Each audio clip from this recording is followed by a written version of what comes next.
La corde au cou, partie 2. Chapitre 4.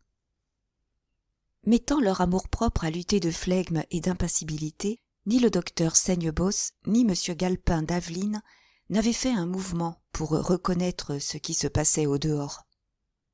Le médecin s'apprêtait à reprendre son opération, et méthodiquement, tranquille autant que s'il eût été chez lui dans son cabinet, il lavait l'éponge dont il venait de se servir et essuyait ses pinces et ses bistouris.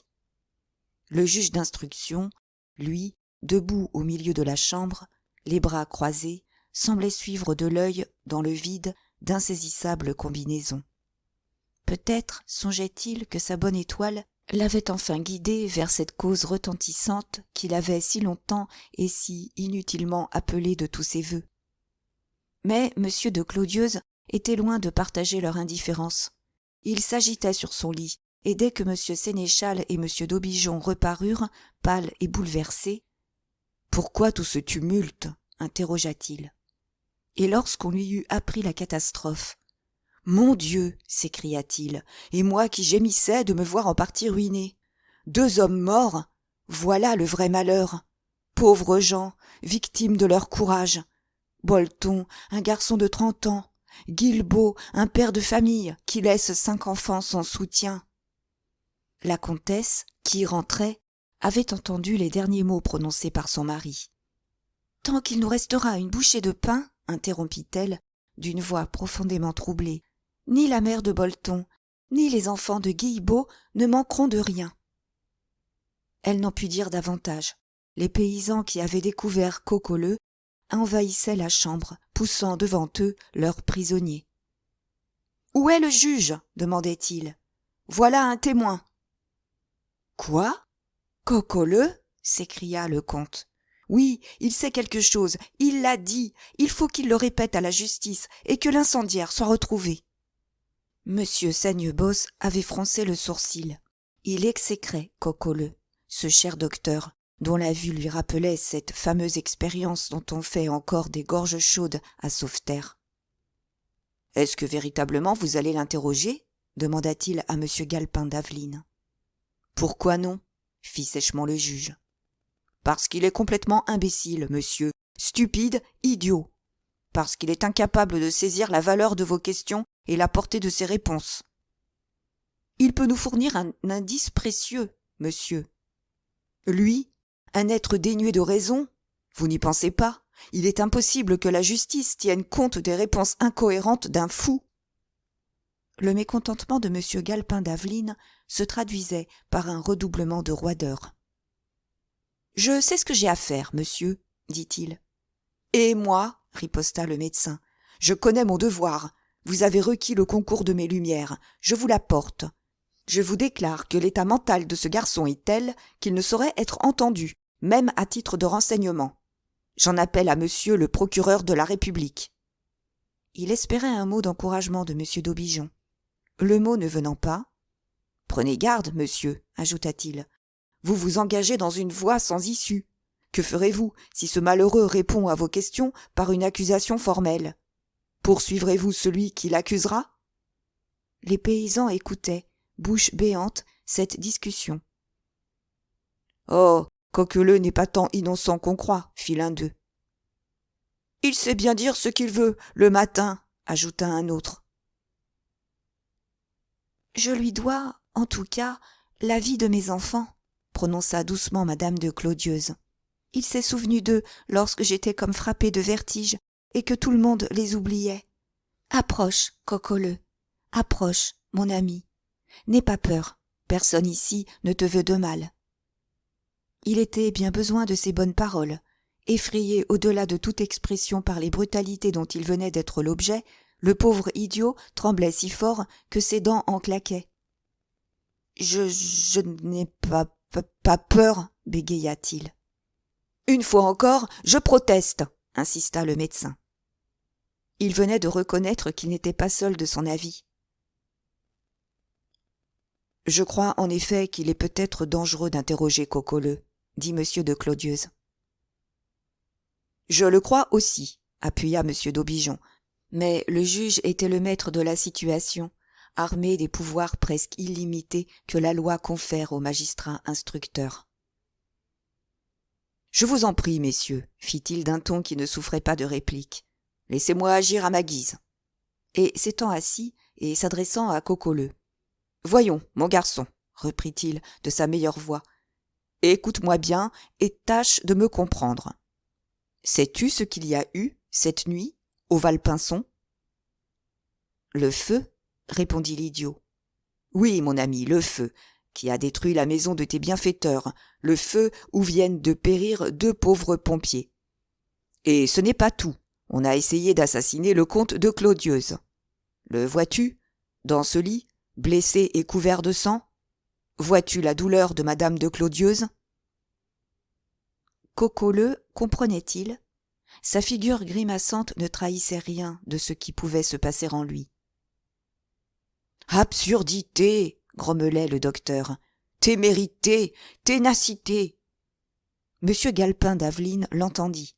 « Monsieur, prononça-t-il vivement, ne m'obligez pas à me rappeler qu'il y a là, tout près, des gens chargés de faire respecter mon caractère. » Et, revenant au pauvre idiot. « Tous ces malheureux, mon ami, poursuivit-il, sont l'œuvre d'un lâche incendiaire. Tu le détestes, n'est-ce pas, ce misérable ? Tu le hais ? » ?»« Oui, dit Cocoleu. »« Tu désires qu'il soit puni ? » ?»« Oui, oui. »« Eh bien, il faut m'aider à le découvrir, pour qu'il soit arrêté par les gendarmes, mis en prison et jugé. Tu le connais, tu as dit toi-même que tu le connaissais. » Il s'arrêta, et au bout d'un instant, Cocoleu se taisant toujours. « Dans le fait, demanda-t-il, à qui ce pauvre diable a-t-il parlé ? » C'est ce que pas un paysan ne put dire. On s'informa, on n'apprit rien. Peut-être Cocoleu n'avait-il pas tenu le propos qu'on lui attribuait. « Ce qui est sûr, déclara un des métayers du Valpinçon, c'est que ce pauvre sans-cervelle ne dort autant dire jamais, et que toutes les nuits, il rôde comme un chien de garde autour des bâtiments. » Ce fut pour M. Galpin d'Aveline un trait de lumière. Changeant brusquement la forme de l'interrogatoire. « Où as-tu passé la soirée ? » demanda-t-il à Cocoleu. « Dans la cour. »« Dormais-tu quand l'incendie s'est déclaré ? » ?»« Non. »« Tu l'as donc vu commencer ? » ?»« Oui. »« Comment a-t-il commencé ? » Obstinément, l'idiot tenait ses regards rivés sur madame de Clodieuze, avec l'expression craintive et soumise du chien qui cherche à lire dans les yeux de son maître. « Réponds, mon ami, » insista doucement la comtesse. « Obéis, parle. » Un éclair brilla dans les yeux de Cocoleu. « On a mis le feu, » bégaya-t-il. « Exprès ? » ?»« Oui. »« Qui ? » ?»« Un monsieur. » Il n'était pas un des témoins de cette scène qui, pour mieux entendre, ne retint sa respiration. Seul le docteur se dressa. « Cet interrogatoire est insensé !» s'écria-t-il. Mais le juge d'instruction ne parut pas l'entendre, et se penchant vers Cocoleu, d'une voix qu'altérait l'émotion. « Tu l'as vu, ce monsieur ? » demanda-t-il. « Oui. »« Et tu le connais ? » « Très bien. »« Tu sais son nom ? » ?»« Oh oui. »« Comment s'appelle-t-il ? » Une expression d'affreuse angoisse contracta la figure blême de Cocoleu. Il hésita, puis enfin, avec un violent effort, il répondit. Bois courant. Des murmures de mécontentement et des ricanements incrédules accueillirent ce nom. D'hésitation, de doute, il n'y en eut pas l'ombre. « Monsieur de Bois-Courant, un incendiaire ?» disaient les paysans. « À qui jamais fera-t-on à croire ça ?»« C'est absurde, » déclara monsieur de Clodieuze. « Insensé !» approuvèrent monsieur Sénéchal et monsieur d'Aubigeon. Le docteur Saignebosse avait retiré ses lunettes et les essuyait d'un air de triomphe. « Qu'avais-je annoncé ?» s'écria-t-il. « Mais monsieur le juge d'instruction n'a pas daigné tenir compte de mes observations. » Monsieur le juge d'instruction était de beaucoup le plus ému de tous. Il était devenu excessivement pâle, et les efforts étaient visibles qu'il faisait pour garder son impassible froideur. Le procureur de la République se pencha vers lui. « À votre place, murmura-t-il, j'en resterai là, considérant comme non avenu ce qui vient de se passer. » Mais M. Galpin d'Aveline était de ces gens qu'aveugle l'opinion exagérée qu'ils ont d'eux-mêmes, et qui se feraient hacher en morceaux plutôt que de reconnaître qu'ils ont pu se tromper. « J'irai jusqu'au bout, » répondit-il.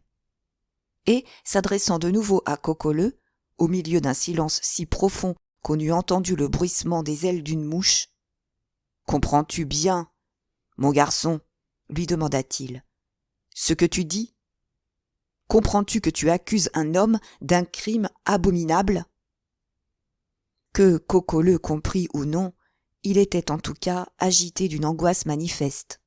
Des gouttes de sueur perlaient le long de ses tempes déprimées, et des secousses nerveuses secouaient ses membres et convulsaient sa face. « Je dis la vérité, » bégaya-t-il. « C'est monsieur de Boiscoran qui a mis le feu au Valpinçon ? » ?»« Oui. »« Comment s'y est-il pris ?» L'œil égaré de Coqueleu allait incessamment du comte de Clodieuze, qui semblait indigné, à la comtesse, qui écoutait d'un air de douloureuse surprise. « Parle !» insista le juge d'instruction. Après un moment d'hésitation encore, l'idiot entreprit d'expliquer ce qu'il avait vu, et il en eut pour 5 minutes d'effort, de contorsion et de bégaiement à faire comprendre qu'il avait vu M. de Boiscoran, qu'il connaissait bien, sortir des journaux de sa poche, les enflammer avec une allumette et les placer sous une meule de paille qui était tout proche de 2 énormes piles de fagots, lesquelles piles s'appuyaient au mur d'un chai plein d'eau-de-vie. « C'est de la démence !» s'écria le docteur, traduisant certainement l'opinion de tous. Mais M. Galpin d'Aveline avait réussi à maîtriser son trouble, promenant autour de lui un regard méchant. « À la première remarque d'approbation ou d'improbation, déclara-t-il, je requiers les gendarmes et je fais retirer tout le monde. » Après quoi, revenant à Coqueleu. « Puisque tu as si bien vu monsieur de Boiscoran, interrogea-t-il, comment était-il vêtu ? » « Il avait un pantalon blanchâtre, répondit l'idiot, toujours en bredouillant affreusement, une veste brune et un grand chapeau de paille. Son pantalon était rentré dans ses bottes. » 2 ou 3 paysans s'entre-regardèrent comme si, enfin, ils eussent été effleurés d'un soupçon. C'était avec le costume décrit par Coqueleu qu'ils avaient l'habitude de rencontrer M. de Boiscoran.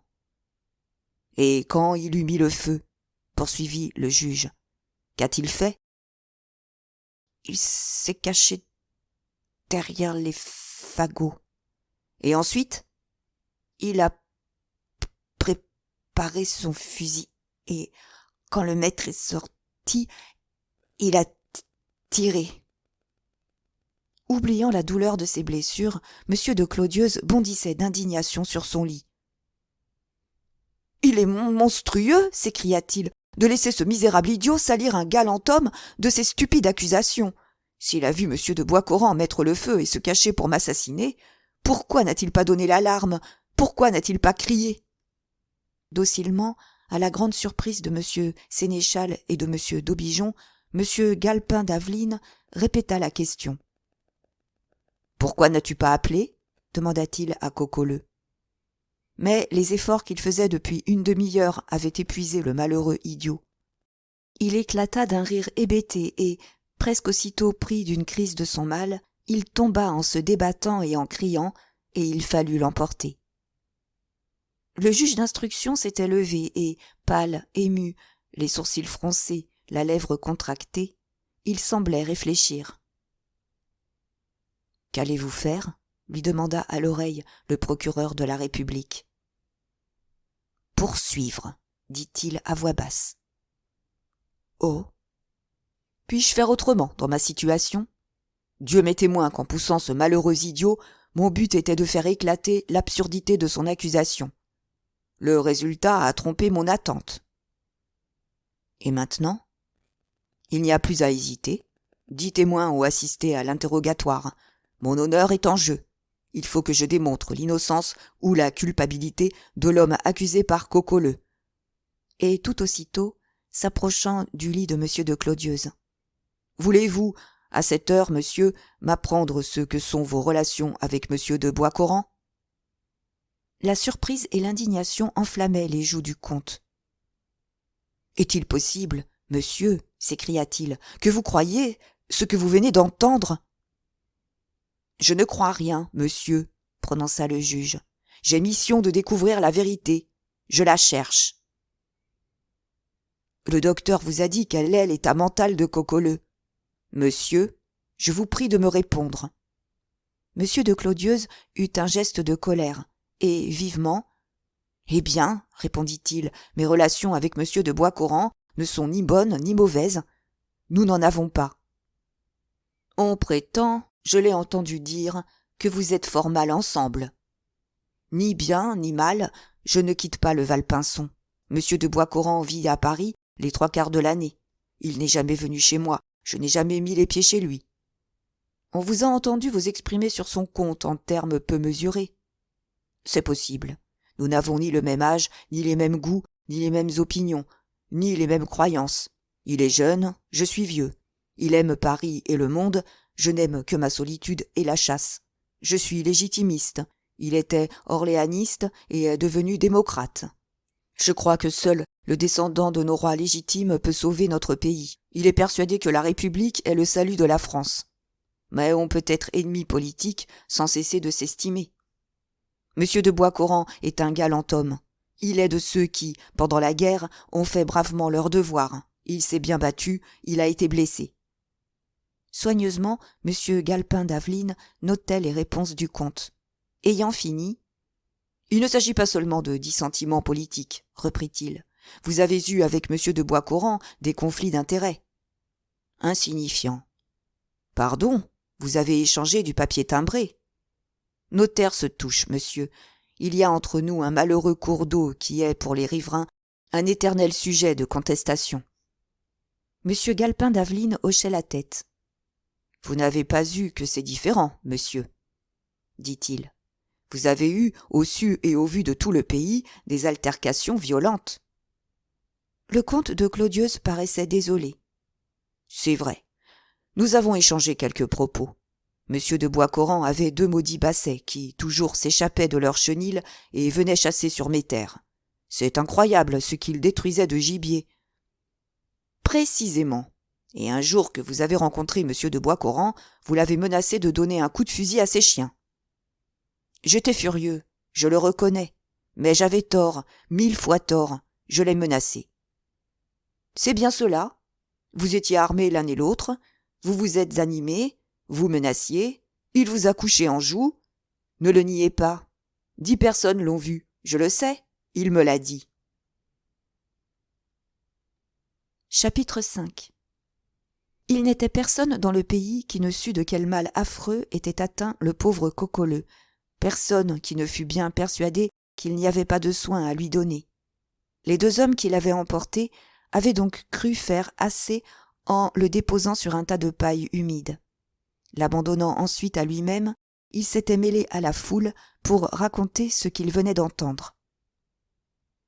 C'est une justice à rendre aux quelques centaines de paysans qui se pressaient autour des décombres fumants du Valpinçon, que leur premier mouvement fut d'accabler de quolibets ou de malédictions l'être sans cervelle qui venait d'attribuer l'incendie à M. de Boiscoran.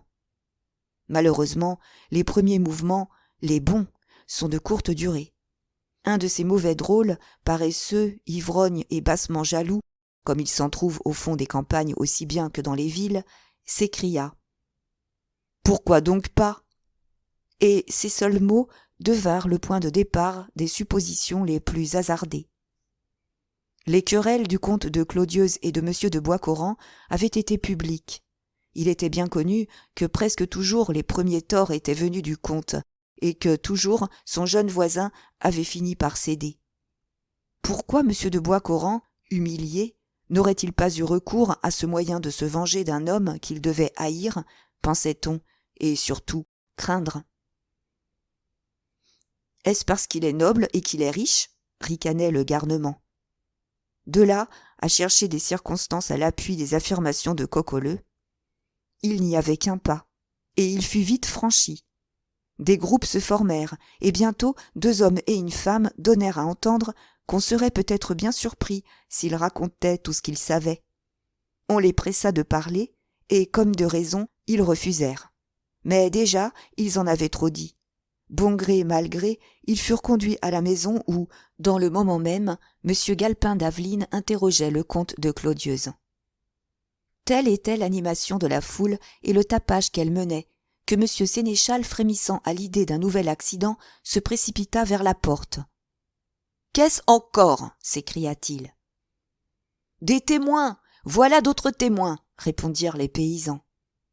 M. Sénéchal se retourna vers l'intérieur de la chambre et après un regard échangé avec M. d'Aubigeon. « On vous amène des témoins, monsieur, » dit-il au juge. Sans nul doute, M. Galpin d'Aveline maudit l'interruption. Mais il connaissait assez les paysans pour savoir qu'il était important de profiter de leur bonne volonté et qu'ils n'en tireraient rien s'ils laissaient à leur cauteleuse prudence le temps de reprendre le dessus. « Nous reviendrons plus tard à notre entretien, monsieur le comte, » dit-il à M. de Clodieuze. Et, répondant à M. Sénéchal, « Que ces témoins entrent, dit-il, mais seuls et un à un. » Le premier qui se présenta était le fils unique d'un fermier aisé du bourg de Bréchy, nommé Ribaud. C'était un grand gars de 25 ans, large d'épaules, avec une tête toute petite, un front très bas et de formidables oreilles d'un rouge vif. Il avait à 2 lieues à la ronde la réputation d'un séducteur irrésistible, et n'en était pas médiocrement fier. Après lui avoir demandé son nom, ses prénoms et son âge, « Que savez-vous » poursuivit M. Galpin d'Aveline. Le gars Ribaud se redressa, et d'un air de fatuité qui fut si bien compris que les paysans éclatèrent de rire. « J'avais, ce soir, répondit-il, une affaire, très importante, de l'autre côté du château de Bois-Coran. On m'attendait, j'étais en retard, je pris donc au plus court, par les marais. Je savais que par suite des pluies de ces jours passés, les fossés seraient pleins d'eau, mais pour une affaire comme celle que j'avais, on trouve toujours des jambes. »« Épargnez-nous ces détails oiseux, » prononça froidement le juge. Le beau gars parut plus surpris que choqué de l'interruption. « Comme monsieur le juge voudra, » fit-il. « Pour lors, il était un peu plus de 8 heures, et le jour commençait à baisser quand j'arrivais aux étangs de la Seille. Ils étaient si gonflés que l'eau passait de plus de 2 pouces par-dessus les pierres du déversoir. Je me demandais comment traverser sans me mouiller, quand, de l'autre côté, venant en sens inverse de moi, j'aperçus monsieur de Bois-Coran. Vous êtes bien sûr que c'était lui ? Pardi, puisque je lui ai parlé. Mais attendez, il n'eut pas peur, lui, de se mouiller. Sans faire ni une ni deux, il releva son pantalon, le fourra dans les tiges de ses grandes bottes jaunes et passa. C'est alors seulement qu'il me vit, et il parut étonné. Je ne l'étais pas moins que lui. « Comment ? C'est vous, notre monsieur ?» lui dis-je. Il me répondit « Oui, j'ai quelqu'un à voir à Bréchy. » C'était bien possible. Cependant, je lui dis encore « Tout de même, vous prenez un drôle de chemin. » Il se mit à rire. « Je ne savais pas que les étangs fussent débordés, » répondit-il, « et je comptais tirer des oiseaux d'eau. » Et en disant cela, il me montrait son fusil. Sur le moment, je ne vis rien à répliquer, mais maintenant, après ce qui s'est passé, je trouve que c'est drôle. Cette déposition, M. Galpin d'Aveline l'avait écrite mot pour mot. Ensuite. « Comment était vêtu M. de Bois-Coran » interrogea-t-il. « Attendez, il avait un pantalon grisâtre, un veston de velours marron et un panama à large bord. » La stupeur et l'inquiétude se peignaient sur les traits du comte et de la comtesse de Clodieuze, de M. d'Aubigeon et même du docteur Saignebosse. Une circonstance de la déposition de Ribaud les frappait surtout. Il avait vu M. de Bois-Coran rentrer son pantalon dans ses bottes pour passer le déversoir. « Vous pouvez vous retirer, » dit M. Galpin d'Aveline au gars Ribaud. « Qu'un autre témoin se présente. » Cet autre était un vieil homme d'assez fâcheux renom, qui habitait seul une masure à une demi-lieue du Valpinçon. On l'appelait le père Gaudry. Autant le fils Ribot avait montré d'assurance, autant ce bonhomme vêtu de haillons malpropres et puants semblait humble et craintif. Après avoir donné son nom, « Il pouvait être 11 heures du soir, déposa-t-il, et je traversais les bois de Roche-Pommier par un des petits sentiers. »« Vous alliez voler des fagots, fit sévèrement le juge. »« Jour du bon Dieu, gémit le vieux en joignant les mains, est-il bien possible de dire une chose pareille ? Voler des fagots, moi ? Non, mon beau monsieur. J'allais tout simplement coucher au fin fond du bois pour y être tout rendu au lever du soleil et chercher des champignons, des cèpes que j'aurais été vendre à Sauveterre. Donc, je suivais le routin, quand voilà que, tout à coup, derrière moi, j'entends les pas d'un homme. Naturellement, la peur me prend. « Parce que vous voliez. »« Oh non, mon bon monsieur, seulement la nuit, vous comprenez.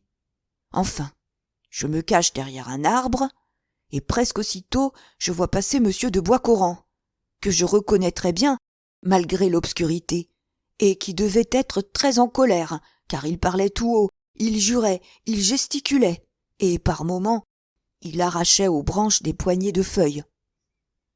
Avait-il un fusil ? Oui, mon bon monsieur, puisque même c'est à cause de ce fusil qu'il m'avait fait peur. Je l'avais pris pour un garde. Le troisième et le dernier témoin était une bonne et brave métayère, maîtresse Courtois, dont la métairie était située de l'autre côté du bois de Roche-Pommier. Interrogée, après un moment d'indécision, « Je ne sais pas grand-chose, répondit-elle, mais je vais toujours le dire. Comme nous comptions avoir beaucoup d'ouvriers ces jours-ci, et que je voulais faire une fournée demain, j'étais allée avec mon âne au moulin de la montagne de Sauveterre pour chercher de la farine. Il n'y en avait pas de prête, mais le meunier me dit qu'il m'en donnerait si je voulais attendre, et je restai à souper avec lui. Vers 10 heures, on me livra un sac que les garçons attachèrent sur mon âne, et je me mis en route. J'avais déjà fait plus de la moitié du chemin, et il devait être 11 heures, quand, en arrivant au bois de Roche-Pommier, mon âne fait un faux pas, et le sac tombe. J'étais bien en peine, n'étant pas de force à le recharger seul. Lorsqu'à 10 pas de moi, un homme sort du bois. Je l'appelle, il vient. C'était monsieur de Boiscoran. Je lui demande de m'aider, et aussitôt, sans se faire prier, il pose son fusil à terre, prend le sac et le remet sur l'âne. Je le remercie. Il me dit qu'il n'y a pas de quoi, et voilà tout. Toujours debout sur le seuil de la chambre dont il disputait l'accès à l'avide curiosité des paysans, le maire de Sauveterre se résignait aux humbles fonctions d'appariteur. Lorsque maîtresse Courtois se retira toute confuse, et déjà peut-être regrettant ce qu'elle venait de dire. « Est-il encore quelqu'un qui sache quelque chose ?» cria-t-il, et comme nul ne se présentait, il ferma sans façon la porte en ajoutant. « Alors, éloignez-vous, mes amis, et laissez la justice se recueillir en paix. » La justice, en la personne du juge d'instruction, était alors en proie aux plus cruelles perplexités. Consterné jusqu'à ce point de n'essayer pas même de réagir, M. Galpin d'Aveline demeurait accoudé à la table devant laquelle il s'était assis pour écrire, le front entre les mains, semblant chercher une issue à l'impasse où il se trouvait engagé.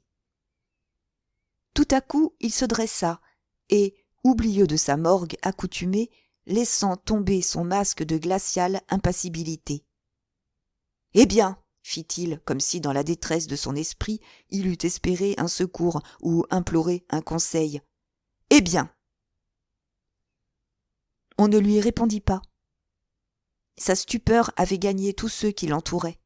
Le comte et la comtesse de Clodieuse, monsieur Sénéchal, le procureur de la République, et même le docteur Saigne-Bosse. Chacun d'eux en était encore à se débattre contre ce résultat invraisemblable, inconcevable, inouï.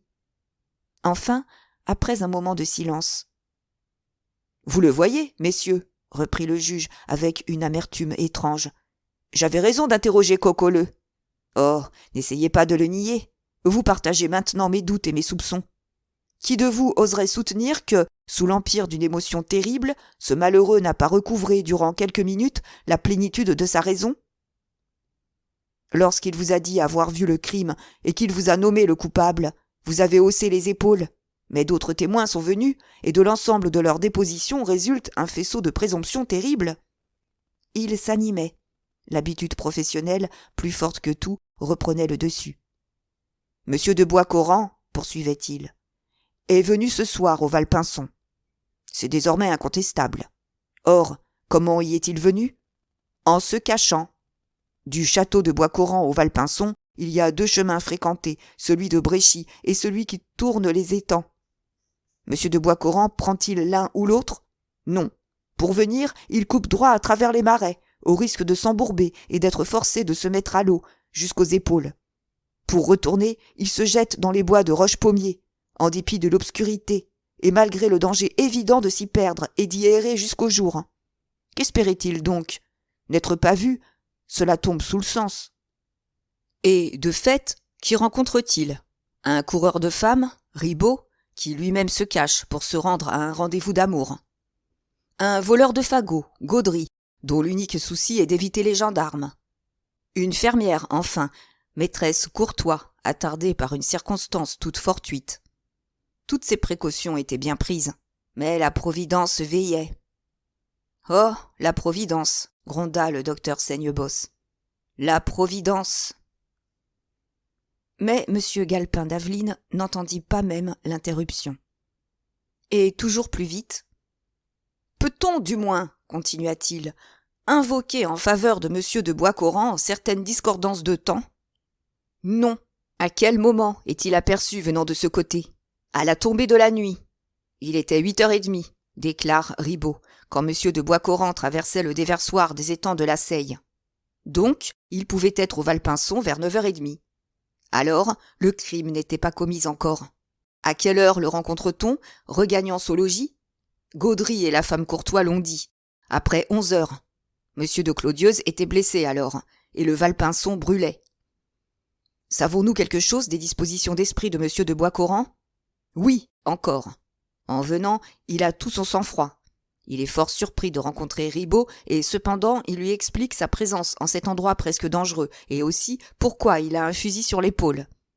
Il a, prétend-il, quelqu'un à voir à Bréchy, et il se proposait de tirer des oiseaux d'eau. Est-ce admissible ? Est-ce même vraisemblable ? Cependant, examinons son attitude au retour. Il marchait très vite, dépose Gaudry, il semblait furieux et arrachait aux branches des poignées de feuilles. Que dit-il à maîtresse Courtois ? Rien. Quand elle l'appelle, il n'ose fuir, ce serait un aveu, mais c'est en toute hâte qu'il rend le service qu'elle lui demande. Et après, son chemin, pendant un quart d'heure, est le même que celui de cette femme. Marche-t-il avec elle ? Non. Il la quitte précipitamment, il prend les devants, il se hâte de rentrer chez lui, car il croit que M. de Clodieuze est mort, car il sait que le Valpinçon est en flammes, car il tremble d'entendre sonner le tocsin et crier au feu. Ce n'est pas d'ordinaire avec ce laisser-aller familier que procède la justice, et ceux qui la représentent s'estiment, en général, trop au-dessus du commun des mortels pour expliquer leurs impressions, rendre compte de leurs agissements et, en quelque sorte, demander conseil. Cependant, lorsqu'il s'agit d'une enquête, il n'est pas, à proprement parler, de règles fixes. Du moment où un juge d'instruction est saisi d'un crime, toute latitude lui est laissée pour arriver jusqu'au coupable. Maître absolu, ne relevant que de sa conscience, armé de pouvoirs exorbitants, il procède à sa guise. Mais en cette affaire du Valpinçon, M. Galpin d'Aveline avait été emporté par la rapidité des événements.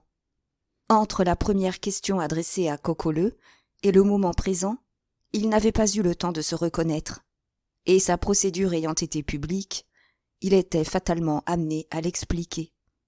« Décidément, c'est un réquisitoire en règle !» s'écria le docteur Saignebosse. Il avait retiré et essuyait furieusement ses lunettes d'or. « Et basé sur quoi ?» poursuivait-il avec trop de véhémence pour qu'on pût espérer l'interrompre. « Basé sur les réponses d'un malheureux que moi, médecin, je déclare inconscient de ses paroles. C'est que l'intelligence ne s'allume pas et ne s'éteint pas dans un cerveau comme le gaz dans un réverbère. On est où ? On n'est pas idiot. Il l'a toujours été. Et toujours il le sera. Mais, dites-vous, les autres dépositions sont concluantes. Dites qu'elles vous paraissent telles. Pourquoi ? Parce que les accusations de Cocoleux vous ont influencé. Est-ce que sans cela, vous vous occuperiez de ce qu'a fait ou non monsieur de Boiscoran ? Il s'est promené toute la soirée. N'est-ce pas son droit ? Il a traversé les marais. Qui l'en empêchait ? Il a passé les bois. Est-ce défendu ? On l'a rencontré. N'est-ce pas naturel ? Mais non, un idiot l'accuse, tous ses gestes sont suspects. Il parle, c'est le sang-froid du scélérat endurci. Il se tait, remords d'un coupable tremblant de peur. Au lieu de nommer monsieur de Boiscoran, Cocoleux pouvait me nommer, moi, Seigne Bosse. C'est alors mes démarches qu'on incriminerait, et, soyez tranquille, on y découvrirait 1000 preuves de ma culpabilité. On aurait beau jeu, d'ailleurs. Mes opinions ne sont-elles pas plus avancées encore que celles de monsieur de Boiscoran ? Car voilà le grand mot lâché. Monsieur de Boiscoran est républicain. Monsieur de Boiscoran ne reconnaît d'autre souveraineté, d'autre magistrature que celle du peuple. Docteur, interrompit le procureur de la République. Docteur, vous ne pensez pas ce que vous dites. Je le pense, morbleu, et même... Mais il fut de nouveau interrompu, et par monsieur de Clodieuze, cette fois. Pour moi, déclara le comte, je reconnais la force des probabilités qu'invoque monsieur le juge d'instruction. Mais, au-dessus des probabilités, je place un fait positif, le caractère de l'homme accusé.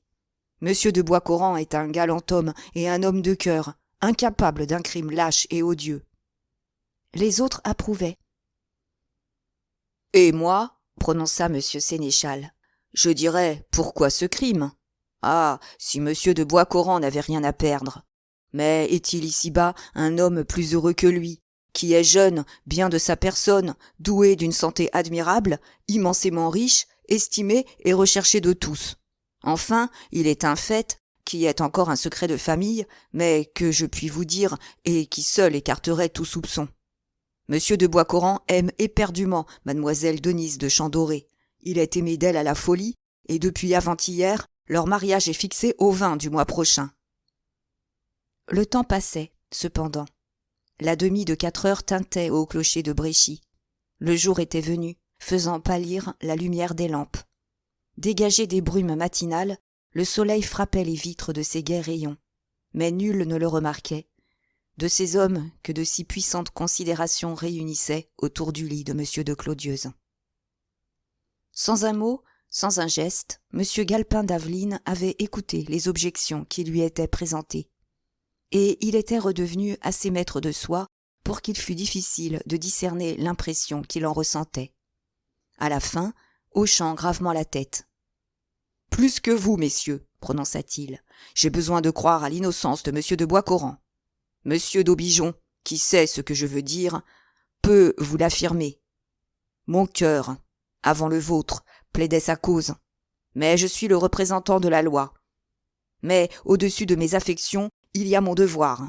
Dépend-il de moi d'anéantir, si stupide, si absurde qu'elle paraisse, l'accusation de Cocoleux ? Puis-je faire que 3 dépositions inattendues ne soient pas venues donner à cette dénonciation un caractère de vraisemblance inquiétant ? Le comte de Clodieuze se désolait. « Ce qu'il y a d'affreux, disait-il, c'est que monsieur de Boiscoran me croit son ennemi. Pourvu qu'il n'aille pas imaginer que ces soupçons indignes ont été suggérés par ma femme ou par moi, que ne puis-je me lever ? Du moins, messieurs, que monsieur de Boiscoran sache bien que j'ai déclaré répondre de lui comme de moi-même. Cocoleux, détestable idiot. Ah, Geneviève, chère femme aimée, pourquoi l'avoir engagé à parler ? Il se fut tu obstinément sans ton insistance. » Madame de Clodieuze succombait alors aux angoisses de cette affreuse nuit. Pendant les premières heures, elle avait été soutenue par cette exaltation qui suit les grandes crises, mais, depuis un moment, elle s'était affaissée sur un escabeau près du lit où reposaient ses 2 filles, et, la tête enfoncée dans l'oreiller, elle paraissait dormir. Elle ne dormait pas, pourtant. Au reproche de son mari, elle se redressa, pâle, les traits gonflés, les yeux rouges, et, d'une voix pénétrante, « Quoi ?» s'écria-t-elle. On a tenté d'assassiner Trivulus. Nos enfants ont failli mourir au milieu des flammes. Et j'aurais laissé échapper un moyen de découvrir le misérable assassin? Le lâche incendiaire? Non. Ce que j'ai fait, je devais le faire. Quoi qu'il advienne, je ne regrette rien. Mais M. de Boiscoran n'est pas coupable, Geneviève. Il est impossible qu'il le soit. Comment un homme qui a ce bonheur immense d'être aimé de Denise de Chandoré, qui compte les jours qui le séparent de son mariage, eût-il pu combiner un crime si abominable? Qu'il démontre donc son innocence, dit durement la comtesse. Le plus impertinemment du monde, le docteur faisait claquer ses lèvres. Voilà pourtant la logique des femmes, grommelait-il. Certes, reprit M. Sénéchal, on ne tardera pas à reconnaître l'innocence de M. de Boiscoran. Il n'en aura pas moins été soupçonné. Et tel est l'esprit de notre pays, que ce soupçon fera ombre à sa vie entière. Dans 20 ans d'ici, en parlant de M. de Boiscoran, on dira encore « Ah oui, celui qui a mis le feu au Valpinçon ». Ce fut non M. Galpin d'Aveline, mais le procureur de la République qui répondit. « Je ne saurais, fit-il, tristement partager la manière de voir de M. le maire, mais peu importe. Après ce qui s'est passé, M. le juge d'instruction ne peut plus reculer. Son devoir le lui interdit, et plus encore l'intérêt de l'homme accusé. Que diraient tous ces paysans qui ont entendu la déclaration de Cocoleux et la déposition des témoins si l'enquête était abandonnée? Ils diraient que M. de Boiscoran est coupable et que, si l'on ne le poursuit pas, c'est qu'il est noble et très riche. Sur mon honneur, je crois à son innocence absolue. Mais précisément parce qu'elle est ma conviction, je soutiens qu'il faut le mettre à même de la démontrer victorieusement. Il doit en avoir les moyens. Quand il a rencontré Ribaud, il lui a dit qu'il se rendait à Bréchy pour voir quelqu'un. Et s'il n'y était pas allé, objecta M. Sénéchal, et s'il n'eût vu personne, si ce n'eût été là qu'un prétexte pour satisfaire l'indiscrète curiosité de Ribaud, eh bien, il en serait quitte pour dire la vérité à la justice. Je ne suis pas inquiet. Et, tenez, il est une preuve matérielle qui, mieux que tout, disculpe M. de Boiscoran. Est-ce que si, par impossible, il eût eu dessein de tuer M. de Clodieuze, il n'eût pas chargé son fusil à balle au lieu d'y laisser du plomb de chasse? Et il ne m'eût point manqué à 10 pas, fit le comte. Des coups précipités frappés à la porte les interrompirent. « Entrez !» cria M. Sénéchal. La porte s'ouvrit et 3 paysans parurent, effarés, mais visiblement satisfaits. « Nous venons, dit l'un d'eux, de trouver quelque chose de singulier. »« Quoi ?» interrogea M. Galpin d'Aveline. « On dirait, ma foi, un étui, mais Pitard prétend que c'est l'enveloppe d'une cartouche. » M. de Clodieuze s'était haussé sur ses oreillers. « Montrez, fit-il vivement. J'ai tiré, ces jours passés, plusieurs coups de fusil autour de la maison pour écarter les oiseaux qui mangeaient nos fruits. Je verrai si cette enveloppe vient de moi. » Le paysan la lui tendit. C'était une enveloppe de plomb, très mince, comme en ont les cartouches de 2 ou 3 systèmes de fusils de chasse américains. Fait singulier, elle avait été noircie par l'inflammation de la poudre, mais elle n'avait été ni déchirée, ni même faussée par l'explosion. Elle était si parfaitement intacte qu'on y pouvait lire encore, en lettres repoussées, le nom du fabricant, Kleb. « Cette enveloppe ne m'a jamais appartenu, » fit le comte. Mais il était devenu fort pâle en disant cela. Si pâle que sa femme se rapprocha de lui, l'interrogeant d'un regard où se lisait la plus horrible angoisse. « Eh bien ?» Il ne répondit pas, et telle était en ce moment l'éloquence décisive de ce silence, que la comtesse parut sur le point de se trouver mal, et murmura. « Cocoleux avait donc toute sa raison. » Pas un détail de cette scène rapide n'avait échappé à M. Galpin d'Aveline. Sur tous les visages, autour de lui, il avait pu surprendre l'expression d'une sorte d'épouvante. Pourtant, il ne fit aucune remarque. Il prit des mains de M. de Clodieuze cette enveloppe métallique, qui pouvait devenir une pièce à conviction de la plus terrible importance, et durant plus d'1 minute, il la retourna en tous sens, l'examinant au jour avec une scrupuleuse attention. Ensuite de quoi, s'adressant aux paysans, debout et respectueusement découvert à l'entrée. « Où avez-vous trouvé ce débris de cartouche, mes amis ?» interrogea-t-il. « Tout près de cette vieille tour, qui reste du vieux château, où l'on sert des outils et qui est toute couverte de lierre. » Déjà, M. Sénéchal avait maîtrisé la stupeur dont il avait été saisi en voyant blêmir et se taire le comte de Clodieuze.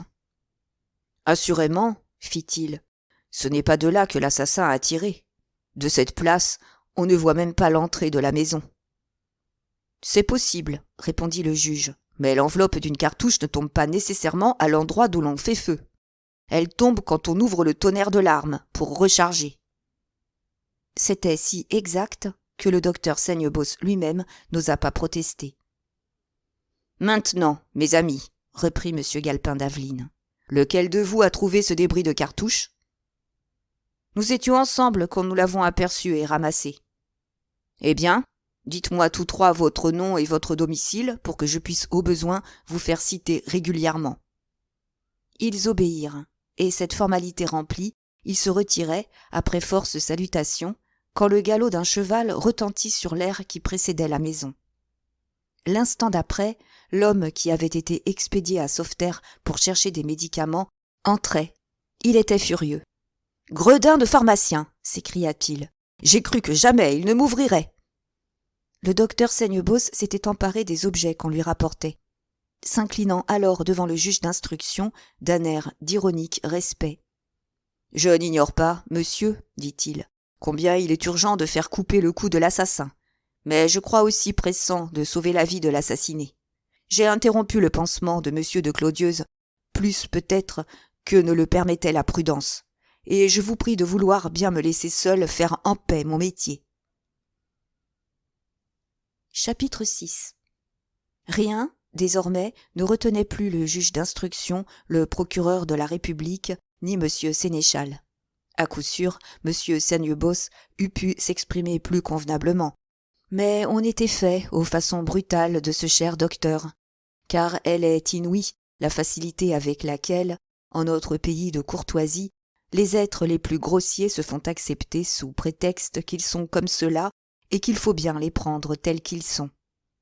Donc, après avoir salué la comtesse de Clodieuze, après avoir serré la main du comte en lui promettant de promptes et sûres informations, ils sortirent. Faute d'aliments, l'incendie s'éteignait. Quelques heures avaient suffi pour anéantir le fruit de longues années de soins et de travaux incessants. De ce domaine charmant et tant envié du Valpinçon, rien ne restait plus que des pans de murs calcinés et croulants, des amas de cendres noires et des monceaux de décombres d'où montaient encore des spirales de fumée. Grâce au capitaine Parenteau, tout ce qu'on avait pu arracher aux flammes avait été transporté à une certaine distance et mis à l'abri vers les ruines du vieux château. Là s'entassaient les meubles et les effets sauvés. Là se voyaient les charrettes et les instruments d'agriculture, des harnais, des barriques vides, des sacs d'avoine ou de blé. Là étaient attachés les bestiaux qu'on était parvenus, au prix de 1000 dangers, à tirer de leurs écuries, des chevaux, des bœufs, quelques moutons et une douzaine de vaches qui meuglaient lamentablement. Peu de gens s'étaient éloignés. Avec plus d'acharnement que jamais, les pompiers, aidés des paysans, continuaient à inonder les restes du bâtiment principal. Ils n'avaient rien à redouter du feu, mais ils conservaient le vague espoir de préserver d'une carbonisation complète les corps de Bolton et de Guilbeault, ces deux infortunés qui avaient péri, victimes de leur courage. « Quel fléau que le feu !» murmura M. Sénéchal. Ni M. d'Aubigeon, ni M. Galpin d'Aveline ne répondirent. Eux aussi, même après tant d'émotions violentes, ils se sentaient le cœur serré par le sinistre spectacle qui s'offrait à leurs regards. C'est qu'un incendie n'est rien, sur le moment même, tant que dure la fièvre du péril et l'espoir du salut, tant que les flammes éclairent l'horizon de leurs rouges reflets. Le lendemain seulement, quand tout est fini, éteint, on mesure l'horreur du désastre. Mais les pompiers venaient d'apercevoir le maire de Sauveterre et ils le saluaient de leurs acclamations. Rapidement, il se dirigea vers eux, et pour la première fois depuis que l'alarme avait été donnée, le juge d'instruction et le procureur de la République se trouvèrent seuls. Ils étaient debout, très rapprochés, et pendant un bon moment, ils gardèrent le silence, chacun cherchant à surprendre dans les yeux de l'autre le secret de ses pensées. Enfin. « Eh bien ?» demanda M. d'Aubigeon. M. Galpin d'Aveline tressaillit. « C'est une épouvantable affaire, » murmura-t-il. « Quelle est votre opinion ? » « Eh, le sais-je moi-même ? J'ai la tête perdue. Il me semble que je suis le jouet d'un infernal cauchemar.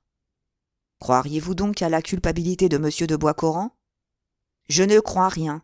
Ma raison me crie qu'il est innocent, qu'il ne peut pas ne pas l'être, et cependant je vois s'élever contre lui des charges accablantes. Le procureur de la République était consterné. « Hélas !» murmura-t-il. « Pourquoi vous êtes-vous obstiné, envers et contre tous, à interroger Coqueleu, un malheureux idiot ?» Mais le juge d'instruction se révolta.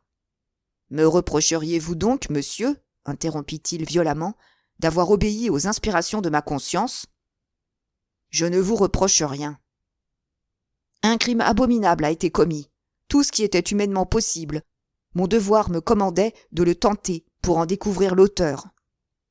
Oui, et l'homme qu'on accuse est votre ami, et hier encore vous mettiez son amitié au nombre de vos meilleures chances d'avenir.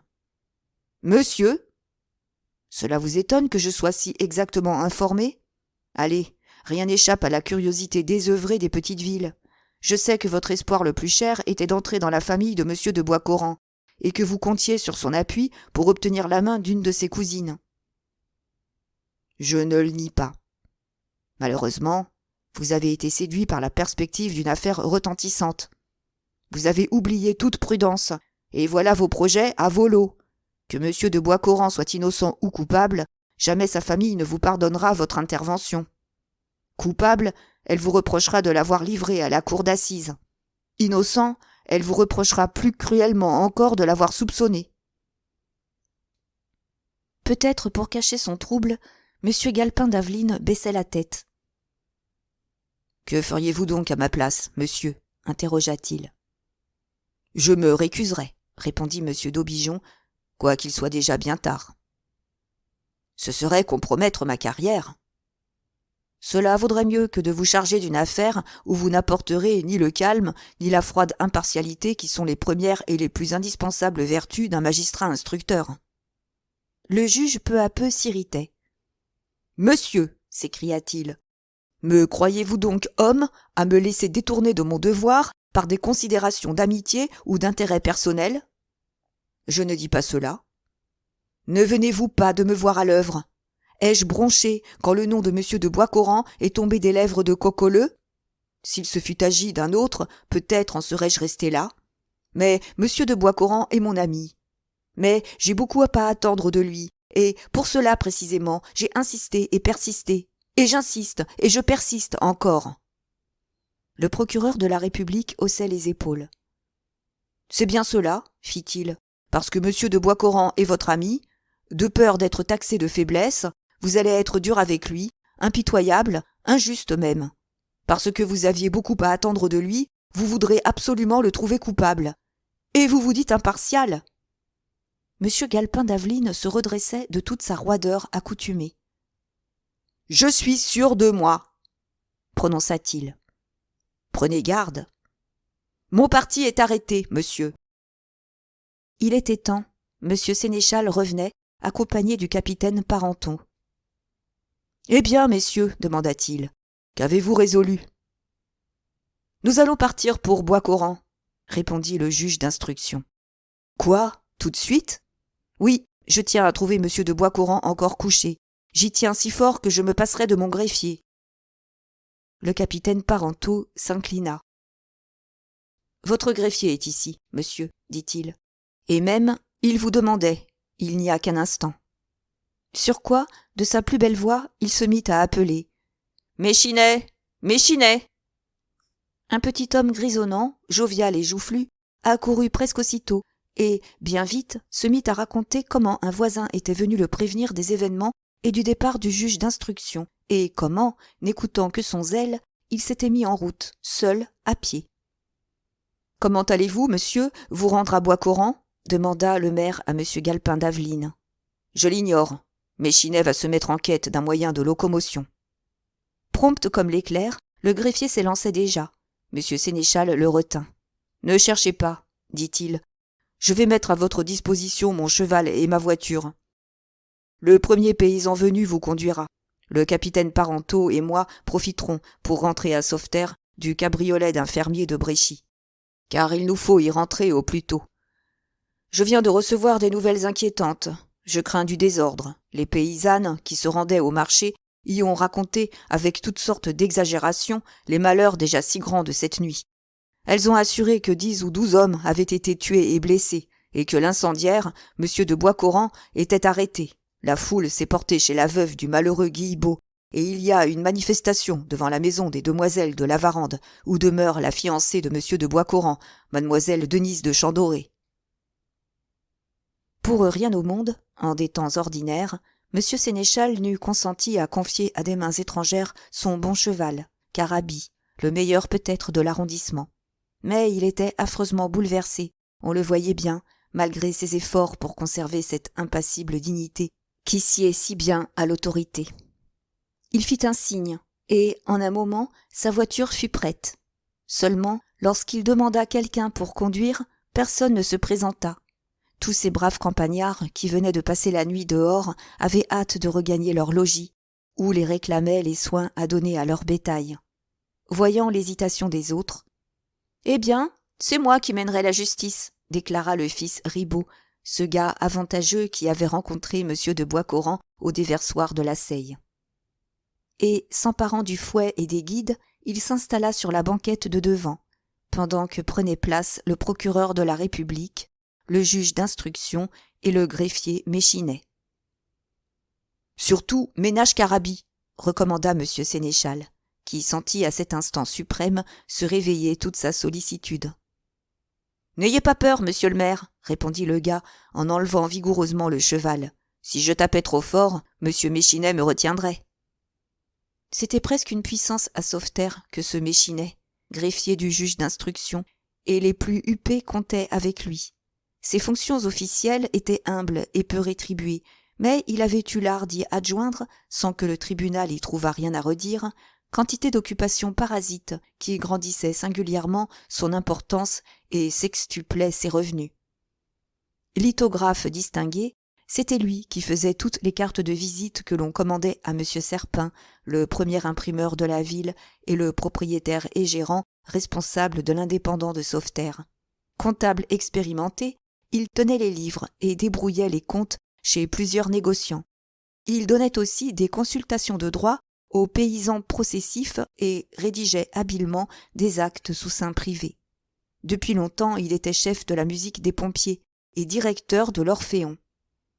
Correspondant de la Société des auteurs dramatiques, dont il percevait les droits, il devait à ce titre ses entrées au théâtre, non seulement dans la salle, par la porte du public, mais dans les coulisses, par le couloir étroit et malpropre réservé aux artistes. Enfin, il donnait, selon la volonté des personnes, des leçons d'écriture et de français aux petites filles et des leçons de flûte ou de cornet à piston aux jeunes amateurs. Tant de talents divers lui avaient longtemps attiré la sourde inimitié des autres employés de la localité, du secrétaire de la mairie, du factotum de la sous-préfecture, du premier commis des hypothèques et même du fondé de pouvoir de la recette particulière. Mais tous ses ennemis avaient fini par désarmer devant une supériorité universellement reconnue. Et de même que tout le monde, lorsqu'un événement imprévu les prenait sans verre, « Allons consulter Méchinet », disait-il. Lui dissimulait, sous les apparences rassurantes d'une éternelle bonne humeur, l'ambition qui le dévorait de devenir riche et l'un des premiers personnages de Sauveterre. C'est que c'était un diplomate retors que ce Méchinet, fin comme l'ambre et plus délié que la soie. Il l'avait bien prouvé en réalisant ce problème de remplir la ville du mouvement de sa personnalité remuante, de se mêler de tout et de tous sans se faire un seul ennemi déclaré. Le fait est qu'on le craignait et qu'on avait une peur terrible de sa langue. Non qu'il eût jamais fait de mal à personne, il n'était pas si sot, mais à cause du mal qu'il eût pu faire, pensait-on, étant l'homme le mieux au courant de tous les petits secrets de Sauveterre, et le plus exactement informé de toutes les intrigues, de toutes les vilainies et de tous les tripotages. Cela tenait à sa situation particulière.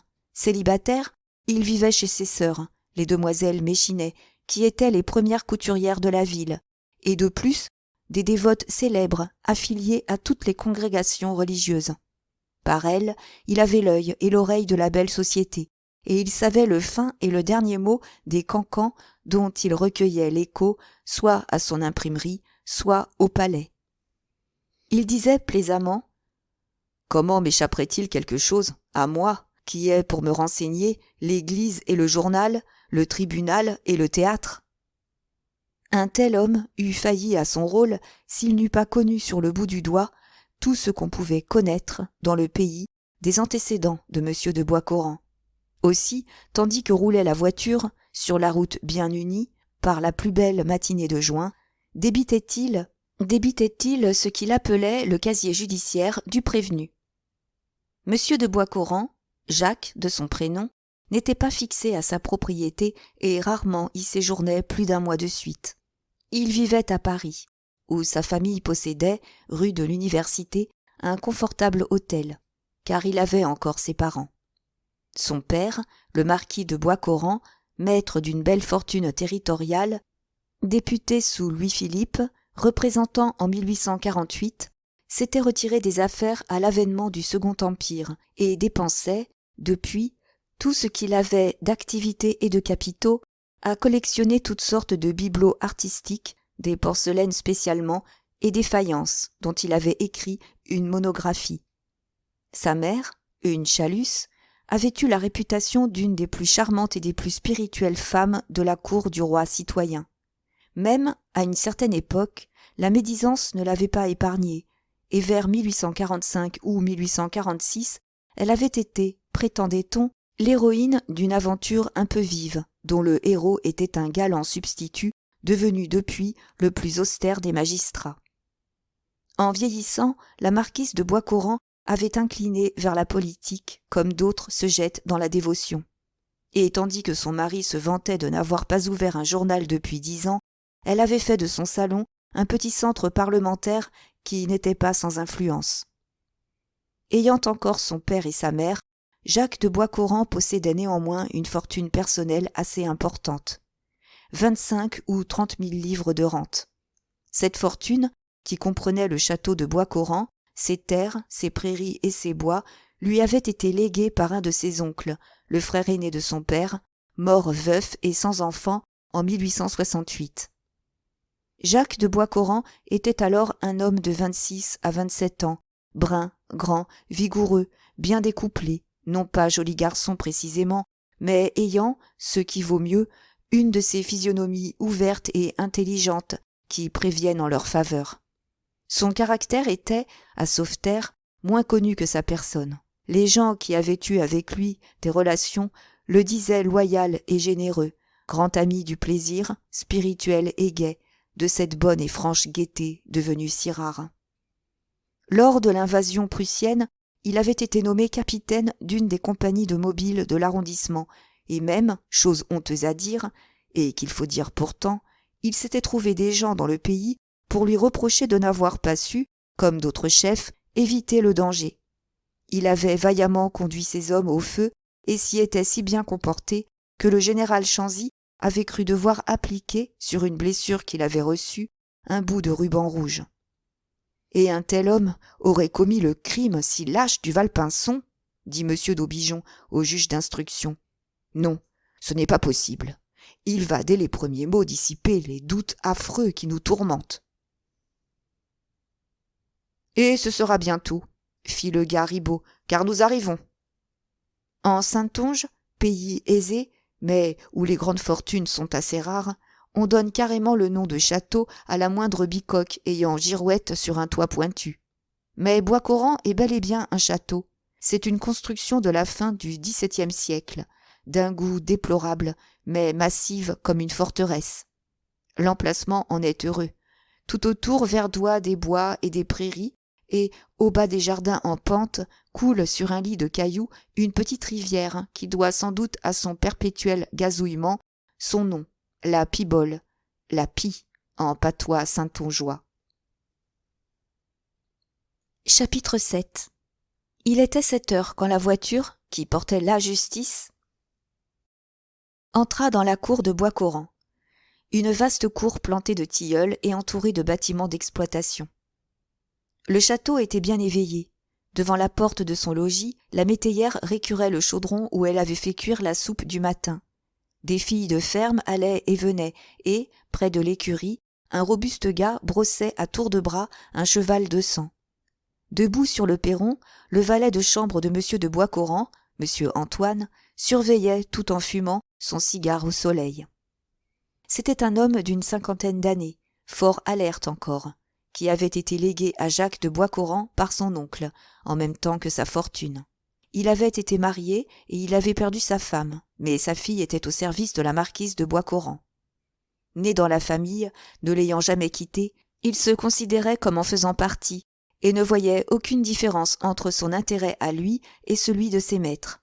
Et de fait, on le traitait moins en serviteur qu'en ami, et il pensait bien ne rien ignorer des affaires de M. de Bois-Coran. Voyant descendre de voiture le juge d'instruction et le procureur de la République, il jeta son cigare et, s'avançant rapidement vers eux, en les saluant de son plus accueillant sourire. « Ah, messieurs, fit-il, quelle bonne surprise! Monsieur va être bien content. » Avec des étrangers, Antoine ne se fut point permis cette familiarité, car il était formaliste, mais il avait déjà vu au château M. d'Aubigeon, et il savait quel projet avait été agité entre son maître et M. Galpin d'Aveline. Aussi fut-il singulièrement étonné de la raideur embarrassée de ces messieurs, et de l'accent dont le juge d'instruction lui demanda. « M. de Bois-Coran est-il levé ?»« Pas encore, répondit-il, et même monsieur m'avait bien recommandé de ne pas le réveiller. Comme il est rentré assez tard, il se proposait de dormir la grasse matinée. » Instinctivement, le juge et le procureur de la République détournèrent la tête, chacun craignant de rencontrer le regard de l'autre. « Ah, monsieur de Bois-Coran est rentré tard, insista M. Galpin d'Aveline. Vers minuit, plutôt après qu'avant. Et il était sorti ? Sur les 8 heures. Comment était-il vêtu ? Comme d'ordinaire, il avait un pantalon gris clair de velours côtelé, une jaquette de velours marron et un grand chapeau de paille. Avait-il son fusil ? Oui, monsieur. Savez-vous où il est allé ? Le respect seul que professait Antoine pour les amis de son maître avait pu le déterminer à répondre à cet interrogatoire, qu'il jugeait à part soi de la plus haute inconvenance. Mais cette dernière question lui parut passer les bornes, et c'est d'un ton de réserve offensé qu'il répondit. « Je n'ai pas l'habitude de demander à monsieur où il va quand il sort, ni d'où il vient quand il rentre. » À quel honorable sentiment obéissait l'honnête valet de chambre, M. d'Aubigeon le comprit, et c'est d'un air dont la conviction s'imposait que, prenant la parole, « Ne croyez pas, mon ami, dit-il, qu'une vaine curiosité nous fasse vous poser toutes ces questions. Répondez. Votre franchise peut servir votre maître plus que vous ne l'imaginez. » C'est d'un regard décidément stupéfait qu'Antoine examinait tour à tour le juge d'instruction et le procureur de la République, le greffier Méchinet et enfin Ribaud qui, descendu de son siège, avait déroulé la longe de carabie et l'attachait à un arbre.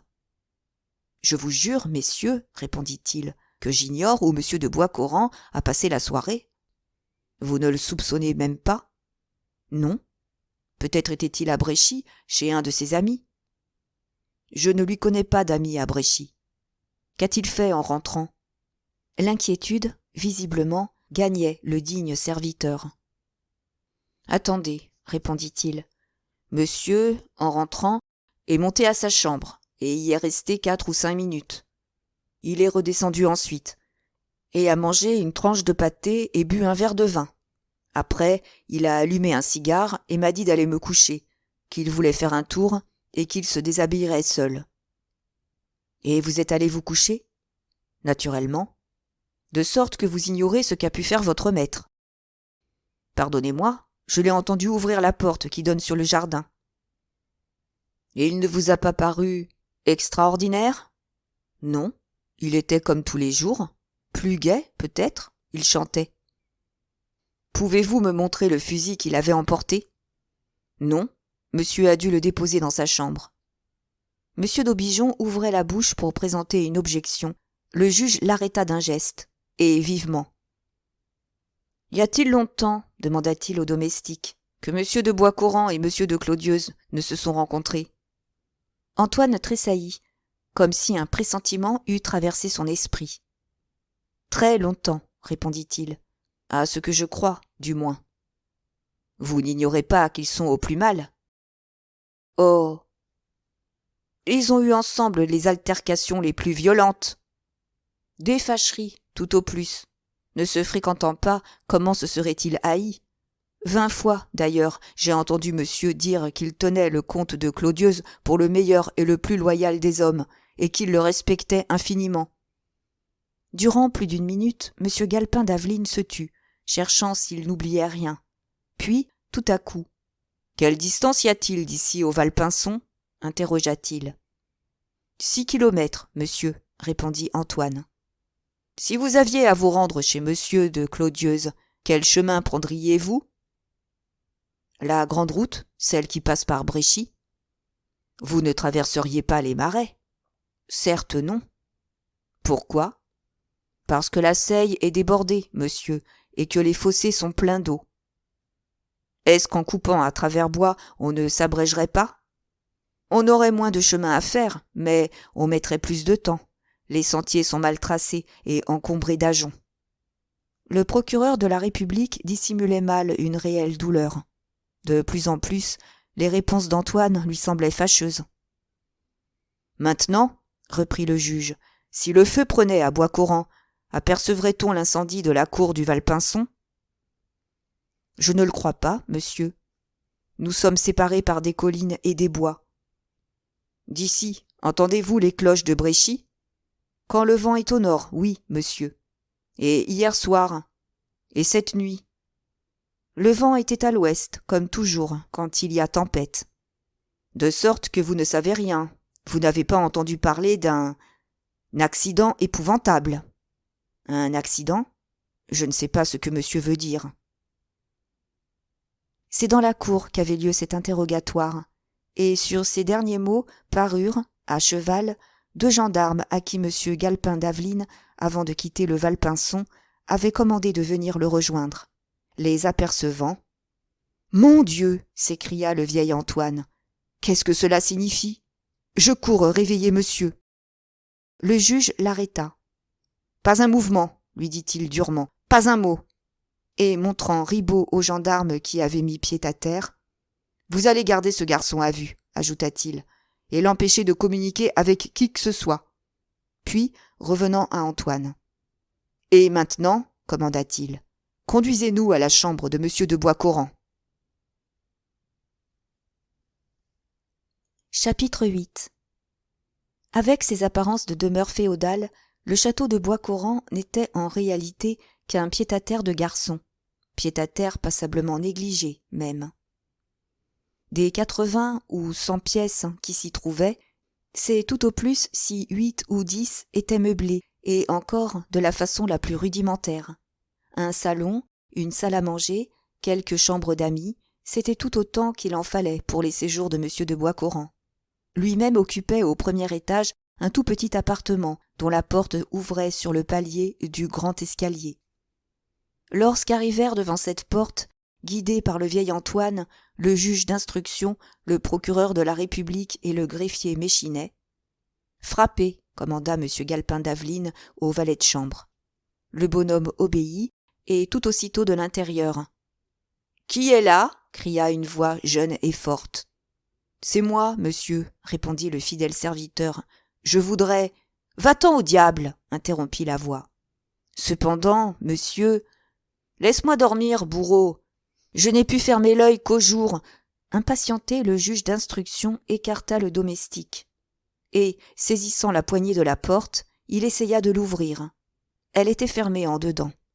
Mais il eut vite pris un parti. « C'est moi, monsieur de Boiscoran, » prononça-t-il. « Ouvrez !»« Hé, c'est ce cher d'Aveline !» fit joyeusement la voix. « Il faut que je vous parle. » Et je suis à vous, magistrat très illustre. Le temps de voiler d'un inexpressible mes formes apolloniennes, et j'apparais. » Presque aussitôt, en effet, la porte s'ouvrit, et M. de Boiscoran se montra, les cheveux ébouriffés, les yeux encore chargés de sommeil, mais rayonnant de jeunesse et de santé, la lèvre souriante et la main largement tendue. « Par ma foi, disait-il, c'est une fameuse inspiration que vous avez eue là, mon cher Daveline, de venir me demander à déjeuner. » Et saluant M. d'Aubigeon. « Sans compter, ajouta-t-il, que je ne saurais trop vous remercier d'avoir décidé à vous accompagner notre cher procureur de la République. C'est une vraie descente de justice. » Mais il s'arrêta, glacé par l'expression du visage de M. d'Aubigeon, stupéfait de voir M. Galpin d'Aveline se reculer au lieu de prendre et de serrer la main qui lui tendait. « Ah ça, qu'est-ce qui arrive, mon cher ami ?» Jamais le juge d'instruction n'avait été si roide. « Il nous faut oublier nos relations, monsieur, » prononça-t-il. « Ce n'est pas l'ami qui se présente chez vous aujourd'hui, c'est le juge. » M. de Boiscoran semblait confondu, mais nulle ombre d'inquiétude n'assombrissait sa franche et loyale physionomie. « Je vais être pendu, commença-t-il, si je comprends. »« Entrons, » fit M. d'Aveline. Ils entrèrent, et au moment de passer la porte. « Monsieur, » murmura Méchinet à l'oreille de M. d'Aubigeon, « cet homme est certainement innocent. Jamais un coupable ne nous eût accueillis ainsi. »« Silence, monsieur !» dit sévèrement le procureur de la République, qui, cependant, était un peu de l'avis du greffier. « Silence !» Et, grave et attristé, il alla se placer dans l'embrasure d'une fenêtre. M. Galpin d'Aveline, lui, était debout au milieu de la chambre, et il s'efforçait d'en embrasser et d'en fixer, dans son esprit, jusqu'au moindre détail. Le désordre de cette chambre disait avec quelle précipitation M. de Boiscoran avait dû se coucher la veille. Ses effets, ses bottes, sa chemise, son gilet, sa jaquette et son chapeau de paille étaient jetés au hasard sur les meubles et à terre. Il avait sur lui ce pantalon gris clair, reconnu et désigné successivement par Coqueleu, par Ribaud, par Gaudry et par la femme Courtois.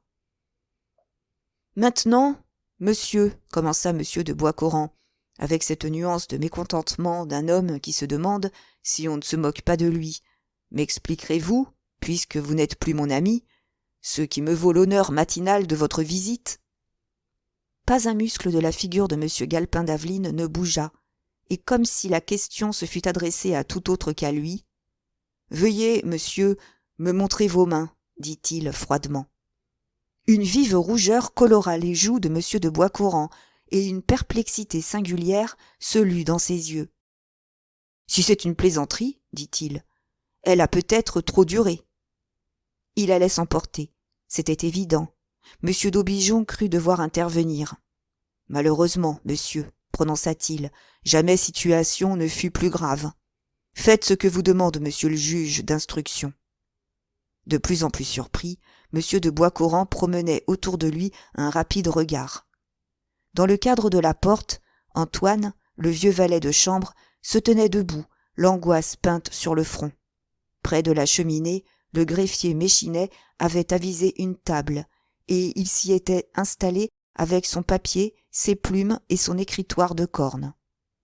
Alors, avec un mouvement d'épaule qui annonçait que, décidément, il renonçait à comprendre, M. de Boiscoran montra ses mains. Elles étaient parfaitement blanches et nettes. Les ongles, assez longs, étaient soigneusement nettoyés. « Quand vous êtes-vous lavé les mains pour la dernière fois ?» demanda M. Galpin d'Aveline après un minutieux examen. À cette question, le visage de M. de Boiscoran s'éclaira et éclatant de rire. « Par ma foi !» s'écria-t-il, « j'avoue que j'ai été pris. J'allais m'emporter. J'ai eu presque peur. »« Et vous aviez raison d'avoir peur, monsieur, » prononça M. Galpin d'Aveline, « car une accusation terrible pèse sur vous. Et de votre réponse à la question que je vous pose, et qui vous semble ridicule, dépendent peut-être votre honneur et votre liberté. » Ah, il n'y avait plus cette fois à s'y méprendre. M. de Boiscoran se sentit saisi de cet effroi que la justice inspire aux plus honnêtes, aux plus sûrs d'eux-mêmes. Il pâlit et d'une voix troublée « Quoi ?» dit-il. « Une accusation pèse sur moi ? Et c'est vous, monsieur Galpin d'Aveline, qui vous présentez chez moi pour m'interroger ? Je suis magistrat, monsieur. Mais vous étiez aussi mon ami. Si quelqu'un devant moi se fût permis de vous accuser d'un crime, d'une lâcheté, d'une infamie, je vous aurais défendu, monsieur, et de toute mon énergie, sans hésitation, sans arrière-pensée. Je vous aurais défendu jusqu'à ce qu'on m'eût fourni les preuves éclatantes, irrécusables, matérielles de votre culpabilité. Et si, à la fin, il m'eût été démontré que vous étiez coupable, je vous aurais plaint, et je ne m'en serais pas moins rappelé qu'à un certain moment, je vous avais assez estimé pour vous faciliter une alliance qui eût fait de vous mon parent. Tandis que vous, on m'accuse je ne sais de quoi, faussement, évidemment, et tout de suite, vous ajoutez foi à l'accusation absurde, et vous acceptez d'être mon juge. Eh bien, soit. Je me suis lavé les mains hier soir, en rentrant. C'est avec raison que M. Galpin d'Aveline avait vanté son sang-froid et sa puissance sur soi. Il ne sourcilla pas à cette rude apostrophe, et toujours du même ton. « Qu'est devenue l'eau dont vous vous êtes servi ?» demanda-t-il. « Elle doit être encore là, dans mon cabinet de toilette. » Le juge d'instruction y courut. Sur la table de marbre était une cuvette de porcelaine pleine d'eau. Cette eau était noire et sale. Au fond, on voyait distinctement des résidus de charbon. À la surface, mêlés à de la mousse de savon, surnageaient quelques fragments d'une extrême ténuité, mais cependant appréciables, de papier brûlé. Avec des précautions infinies, le juge d'instruction apporta lui-même la cuvette sur la table où écrivait Méchinet, et la montra à M. de Boiscoran.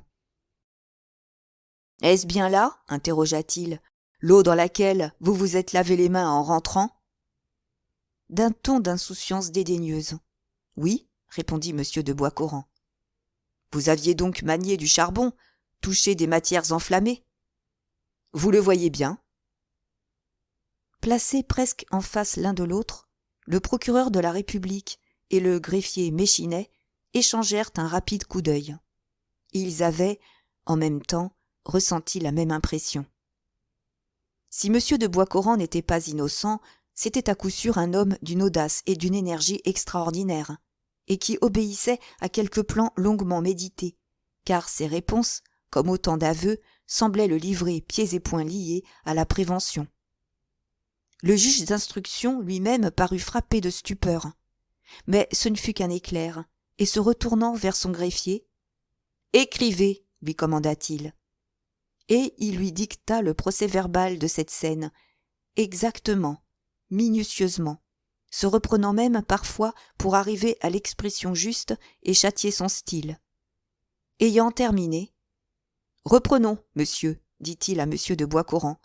Vous avez passé dehors la soirée d'hier. » « Oui, monsieur. » « Sorti à 8 heures, vous n'êtes rentré qu'à minuit. »« Après minuit. »« Vous aviez emporté votre fusil ? » ?»« Oui. »« Où est-il ? » D'un geste insouciant, M. de Boiscoran le montra, dans l'angle de la cheminée, et dit « Le voilà !»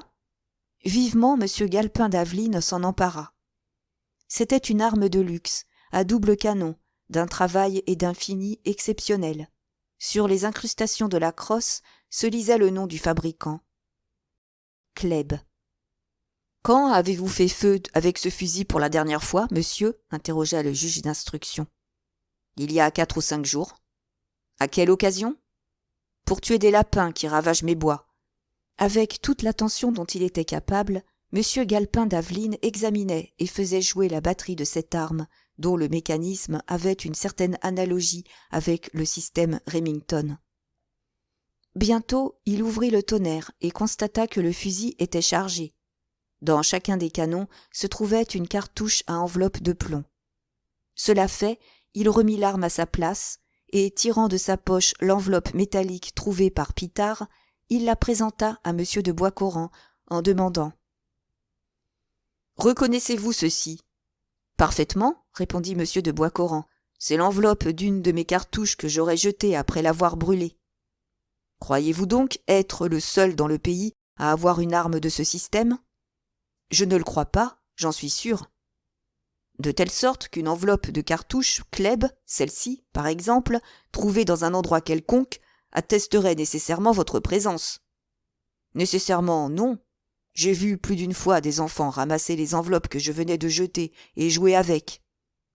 Tout en faisant voler sa plume sur le papier, le greffier Méchinet se permettait certaines grimaces des plus significatives. Il était trop au fait des allures d'une instruction criminelle pour ne pas se rendre compte de la tactique de M. Galpin d'Aveline. Tactique horriblement dangereuse et perfide qui consiste à tourner le prévenu avant de l'attaquer sérieusement. « Il joue serré » murmura-t-il en se penchant vers M. d'Aubigeon. Le juge d'instruction s'était assis. « Ceci posé, reprit-il, je vous prie, monsieur, de vouloir bien me donner l'emploi de votre soirée de 8h à minuit. Ne vous pressez pas, réfléchissez, prenez votre temps. Votre réponse aura certainement une influence décisive. » M. de Boiscoran, jusqu'à ce moment, était demeuré calme, mais de ce calme inquiétant qui décèle de terribles tempêtes intérieures, difficilement contenues. Les avertissements du juge, et plus encore le ton dont ils étaient donnés, le révoltèrent comme la plus odieuse des hypocrisies, et cessant de se contenir, les yeux pleins d'éclairs. « Enfin, monsieur, s'écria-t-il, que voulez-vous de moi ? De quoi m'accuse-t-on ? » M. Galpin d'Aveline ne broncha pas. « Vous le saurez, monsieur, quand le moment sera venu, » répondit-il. « Commencez par répondre, et croyez-moi, dans votre intérêt, répondez franchement. Qu'avez-vous fait hier soir ? » « Eh, le sais-je ? Je me suis promené. » Ce n'est pas une réponse. C'est cependant la vérité. J'étais sorti sans but, j'ai marché au hasard. Votre fusil sur l'épaule. J'emporte toujours mon fusil, mon valet de chambre vous le dira.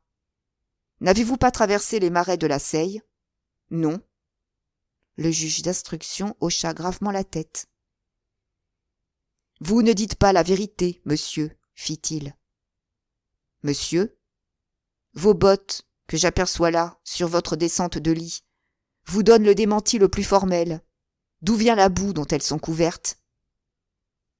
Les prairies, autour de Boiscoran, sont très humides. N'insistez pas. Vous avez été vu. Cependant, vous avez été rencontré par le fils Ribaud au moment où vous passiez le déversoir des étangs. M. de Boiscoran ne répondit pas. Où alliez-vous ? Demanda le juge. Pour la première fois, une inquiétude réelle contracta les traits de M. de Boiscoran, l'inquiétude d'un homme qui voit tout à coup s'ouvrir sous ses pas un précipice qu'il ne soupçonnait pas. Il hésita, et comprenant que nier était inutile. « J'allais à Bréchy, » répondit-il. « Chez qui ? Chez le marchand de bois à qui j'ai vendu mes coupes de 1870. Ne l'ayant pas trouvé, je suis revenu par la grande route. » D'un geste, M. Galpin d'Aveline l'arrêta. « C'est faux, » prononça-t-il durement. « Oh, vous n'êtes pas allé à Bréchy. »« Permettez. Et la preuve, c'est que, vers 11h, vous traversiez d'un pas hâtif les bois de Roche-Pommier. »« Moi ? Vous-même. Et ne dites pas non, car, tenez, votre pantalon est encore tout hérissé des épines des ajoncs que vous avez traversés. »« Il y a des ajoncs ailleurs que dans les bois de Roche-Pommier. »« C'est vrai, mais on vous y a vu. »« Qui ? » ?»« Gaudry, le braconnier. Et il vous a si bien vu qu'il a pu nous dire votre humeur. Vous étiez troublé et fort en colère. Vous parliez haut, vous juriez, vous arrachiez des feuilles aux branches d'arbres. » Tout en parlant, le juge d'instruction s'était levé et avait pris sur un fauteuil la jaquette de M. de Boiscoran.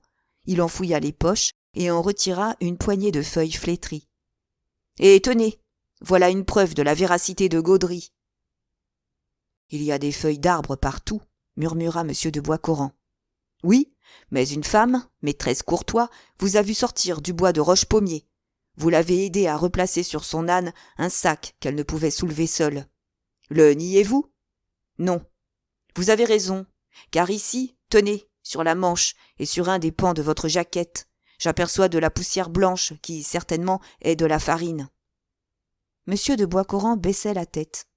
« Avouez donc, » insista le juge d'instruction, « que hier au soir, entre 10 et 11 heures, vous étiez au Valpinçon. »« Jamais, monsieur, cela n'est pas. »« C'est cependant au Valpinçon, près des ruines de l'ancien château, qu'a été ramassée cette enveloppe de cartouches Kleb que je viens de vous montrer. »« Hé, monsieur, interrompit monsieur de Boiscoran, ne vous ai-je pas dit que 20 fois j'ai vu des enfants ramasser, pour jouer, de ces enveloppes métalliques ?» Et, essayant de réagir, « Si j'étais allé au Valpinçon, ajouta-t-il, quel intérêt aurais-je à le nier ?» Monsieur Galpin d'Aveline se redressa, et de sa voix la plus solennelle, « Je vais vous le dire, prononça-t-il. Hier soir, entre 10 et 11 heures, le feu a été mis au Valpinçon, dont il ne reste plus que des cendres. Or, hier au soir, on a tiré 2 coups de fusil sur le comte de Clodieuse. Grand Dieu!